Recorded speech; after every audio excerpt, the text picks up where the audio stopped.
Olá galera, bem-vindos a mais um vídeo aqui do meu canal. Sou o professor Alan e estarei apresentando para vocês mais um vídeo referente ao mini curso Matemática no Python, que será oferecido aí na 9ª edição da Semana Acadêmica de Engenharia Elétrica do Instituto Federal da Bahia, Campus Vitória da Conquista.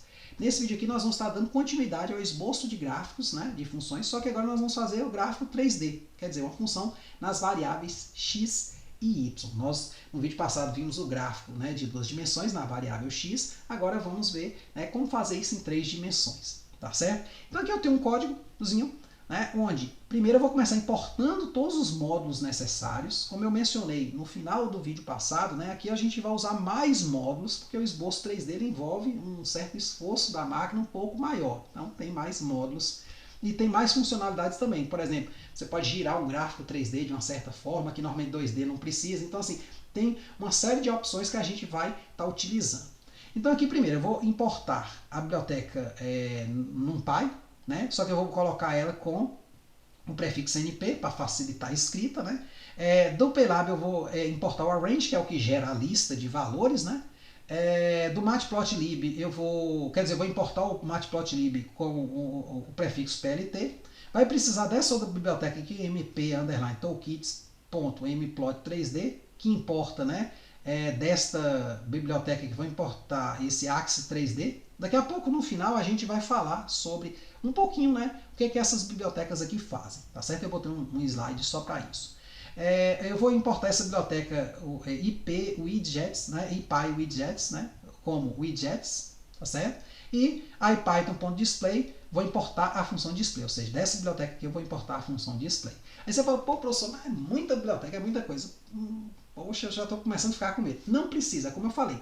Se você for traçar um gráfico 3D, você se lembra, pô, assisti lá uma aula do mini curso, vou pegar aquele mesmo código, pronto. Dá certo. Claro que você pode querer acrescentar alguma coisa. Aí você vai no GPT, por exemplo, pergunta, ó, copia o código lá atual e pergunta, pô, eu queria acrescentar essa funcionalidade. Ele te ajuda bastante nesse ponto. Eu usei bastante o GPT, principalmente em gráficos 3D, que não é muito minha especialidade, eu não costumo traçar muitos gráficos 3D no dia a dia, né?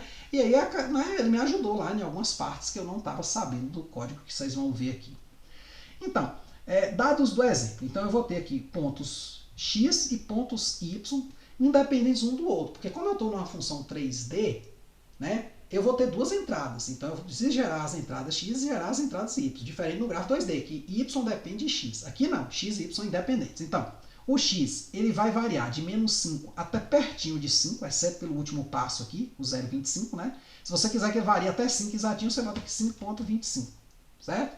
Pode botar, né, que é esse último delta, você soma o último cara. Que é aquele problema do arrange, né? Ele vai até o penúltimo passo, né? Ele nunca chega no número. Beleza? Então, de menos 5 a 5, né, vai ser o x, vai gerar uma range para y de menos 5 a 5 também, claro, ambos saltando de 0,25 em 0,25. Aí aqui eu vou ter x e y igual a np.meshGrid xy, então ele vai gerar lá uma certa malha lá, 3D, né, um gradeamento. E aqui eu vou ter o quê? O z, né, que é a minha função de saída, ele vai ser o seno da raiz quadrada de x ao quadrado mais y ao quadrado. Então, np.seno, porque eu vou importar ele do pacote NumPy, né, da biblioteca NumPy, e o sqrt, que é a raiz quadrada, também vou importar da biblioteca NumPy. Tá certo? Então, eu vou compilar aqui, ó.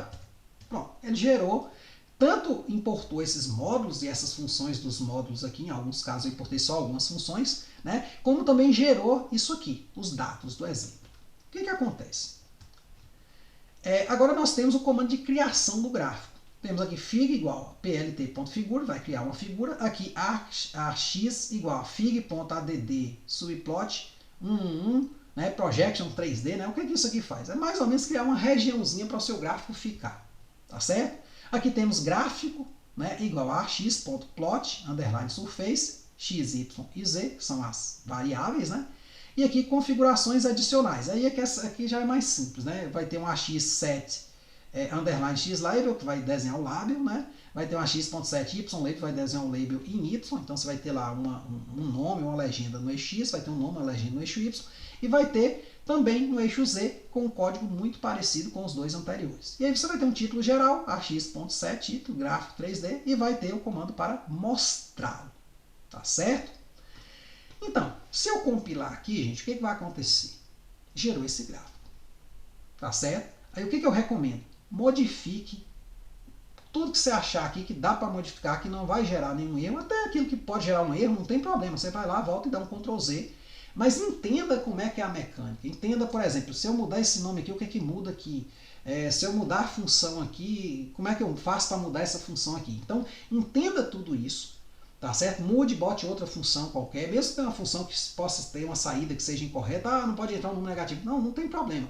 Vá fazendo manipulações, porque é só assim que a gente aprende. Não tem como você, por osmose ou apenas por telepatia, aprender algo que eu nem mencionei aqui e você nem sabe como é que a pessoa que programou pensa daquela forma, né? Então vai mudando ali e vai, né, vendo o que gera na saída, né? Se eu botasse aqui só Z, né, não tá Z label, esse aqui a gente já sabe, né? Pela aula passada. Ficou só Z, ó. Tá vendo? Vamos dar um Ctrl Z para voltar ao normal. Então tá aí um gráfico 3D básico, tá certo? Aí eu pensei uma coisa interessante, estava preparando meu curso e falei, poxa, eu queria melhorar, eu queria incrementar esse gráfico 3D fazendo o seguinte. Pegando essa figura aqui e rodando ela, porque quando você está no gráfico 2D, você está vendo ele ali. Ele só tem subidas e descidas, né? Bem simples. Agora numa figura 3D, se ela for uma figura que não é simétrica, não é o caso dessa aqui, essa figura é simétrica, mas você tá uma figura ali que ela tem uma certa tortuosidade numa parte, mas não tem em outra. Então você quer girá-la. Dá para fazer isso? Aí eu fui lá no GPT e perguntei, poxa, eu tenho esse código aqui, eu queria muito girar esse gráfico, para eu ver ele em outros ângulos. Então, o GPT me deu esse restante de código aqui, ó. Então, essa é a função para ativar o gráfico, para fazer com que ele fique interativo, certo? Então, def, atualizar gráfico, vai ter o ângulo aqui, né? Então ele vai ficar atualizando o gráfico e o gráfico vai ficar rodando, né? axview.init, né? Esse aqui é um comando, né? Aí tem esses parâmetros aqui, né? displayFig, né? Então vai mostrar a figura inteira. Esse display normalmente é para isso. E aqui é a criação do widget, da parada interativa, né? Então, slider, né? widget.float, slide, né? Então, um monte de função. Aí você fala, pô, professor, vou ter que decorar isso tudo. Não, é como eu falei. Você vai copiar o código, vai executar e vai fazer as modificações de pontos que você vê que dá para modificar. Por exemplo, esse 10 aqui dá para modificar, esse 0, esse 360, esse tip 1, que é o passo de 1 em 1. Então, ele vai de 0 a 360, de 1 em 1, começando do zero, do ângulo zero. Certo? E aí tem as outras partes também, display, interativo e slide, que é para mostrar, né, a mudança de slide. Porque quando você vai movendo uma barrinha que vai aparecer aqui, ele vai mudando os frames, né? Então aí você tem aquela noção de seu movimento contínuo, mas na verdade ele vai mudando figuras que você está vendo em tela. Então vai executar aqui, ó. Então você tem um gráfico dessa forma, você vai mexendo aqui na barrinha de rolagem, ele vai rolando, ó. É lindo demais isso. Por exemplo, se eu mudasse esse 10 aqui, eu vou botar aqui 5, ó. Tá rolando ainda que tá meio atrasado, viu, gente? Vou compilar de novo. Aí, apareceu aqui, ficou um pouco mais em cima, se eu não me engano, né? O tamanho mudou um pouco. Se eu botasse aqui, por exemplo, 15, né? Vamos botar agora um maior. Ficou mais... ele deu uma girada assim, né? Por exemplo, vamos botar aqui, quer ver? 40. Eu acho que agora você vai conseguir ver. Pronto, aí, ó. Já tô vendo ele mais de cima, entendeu? Melhor assim, mais... Deu uma inclinada para eu poder ver. E aí você vai girando ele aqui, ó. Então fica uma coisa. Você pode inclusive tornar esse cara aqui interativo também, né? Tipo, você ter duas barras. Você vai lá no GPT e pergunta: como é que eu boto mais uma barra aqui para eu mudar esse eleve, a elevação do gráfico, né? Então, ele vai lhe dar um pedaço de código, você vai junto e vai aprender a usar o GPT também, porque ele é uma ferramenta muito importante, gente. É bastante útil, viu? Eu mesmo tenho sido uma mão na roda, tem sido mais fácil programar com ele. Claro que eu uso o GPT muito para estudar também. Como assim? Num código desse, você pode perguntar para ele, por exemplo, o que esse comando específico aqui nessa linha faz? Então você vai, copia o código todo e fala, eu queria saber sobre esta linha, naquele código. Aí ele vai lhe mostrar, né, vai lhe dizer mais ou menos. Em programação ele costuma acertar muito, né, diferente de outras áreas, mas matemática ele é bem ruimzinho. Mas na parte de programação em si, ele é muito bom. Então você pode ir perguntando cada parte do código. Você quer estudar programação mesmo, a fundo, né? Então você vai fazendo isso. Eu venho fazendo muito isso, então eu tenho usado ele de uma forma que não seja só pedir para ele ficar fazendo as coisas, né? Porque aí você acaba não conseguindo mais fazer nada e ele faz tudo e aí você fica uma pessoa obsoleta, né? Substituiu qualquer um. Então é importante você entender. Aqui no minicurso a gente não tem esse tempo todo, mas eu recomendo fortemente que você use o GPT de uma forma esperta. sabe? Ou para aprender uma coisa que você nunca viu, aí você, pô, queria girar um gráfico, nunca vi, bom, pergunte aí, não tem problema. Agora, depois que você aprender, sempre tem esse códigozinho guardado para você não ficar precisando voltar lá, tá certo? Então, gente,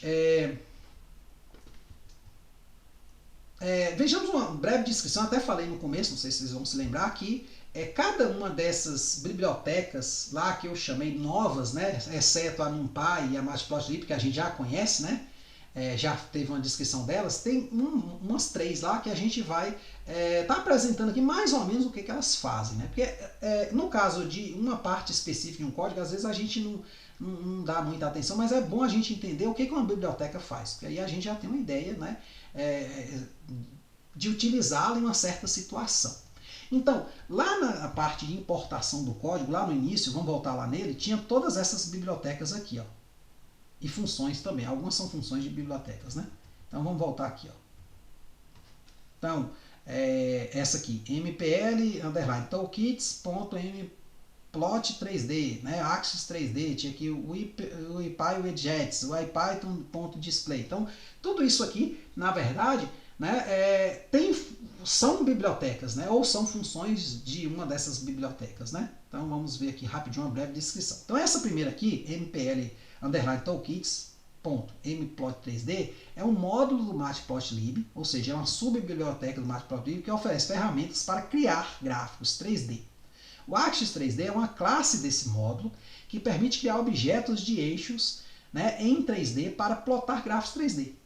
O ipywidgets, né, é uma biblioteca de widgets, né, interativo para notebook Jupyter. Ela permite criar widgets interativos, né, que é esse aí que você mexe na barrinha ali, ele interage com você, né, como slides, caixas de seleções e botões que permitem aos usuários interagir com o código e ver o resultado em tempo real. Você percebe que eu ia arrastando a barrinha lá e o bicho ia girando ao mesmo tempo. Diferente daquele outro 10, né? Aquele 10 lá não estava tão interativo, porque eu mudei lá para 5, né, e dei Enter, gerou o gráfico, então eu tive que ir lá.